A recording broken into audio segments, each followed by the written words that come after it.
One must steer, not talk, meaning we do not actually get much out of talking, thinking, or basically doing stupid nonsense stuff in our lives.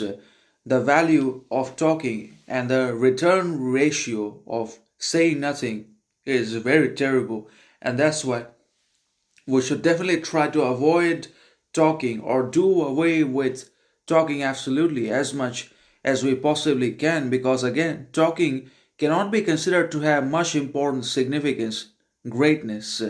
a character, morality, virtue, understanding about itself. But talking is essentially empty if we're not able to say anything significant, substantial, virtuous, significant, distinct, sovereign in our lives on the basis of our experience, knowledge, wisdom, intelligence, character, suffering, pain. Then everything else that we talk is going to be meaningless, worthless, aimless, and is going to be cast down by the others in one way or another. So, but then again, talking and stupidity are also fundamental human qualities. These qualities and conditions can be considered to be something that makes us human beings, because without our humanity, we could not be stupid, we could not prevail, dwell, or basically sustain in our stupidity, talking, ignorance, arrogance, or inflation of ego if we're not human beings. So, talking and stupidity are, or they have always been fundamental, imperative, critical human qualities that makes us human beings. But then again, talking mostly in many circumstances and situations can be counterproductive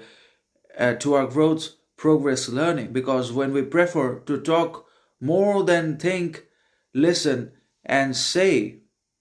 then that gives us nothing or very little, but takes much or a lot of our quality, substance, significance, worth, value away in one way or another, and that value never returns because that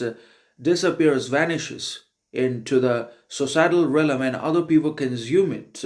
So obviously we should steer, we must be focused, concentrate, emphasize, invested upon our individual development, progress, growth, learning only, and also upon our subsequent development, enhancement, improvement of our qualities, abilities, talents, and the recognition, realization of our problems, conflicts, chaos, faults, drawbacks, wickedness, and then say constant rectification, reform, betterment to those problems so that we can create a society of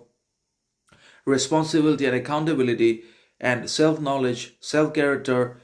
self examination. We can create a society of mutual values and reciprocity of respect, understanding, character, honesty, transparency all the time. And that can only happen when we steer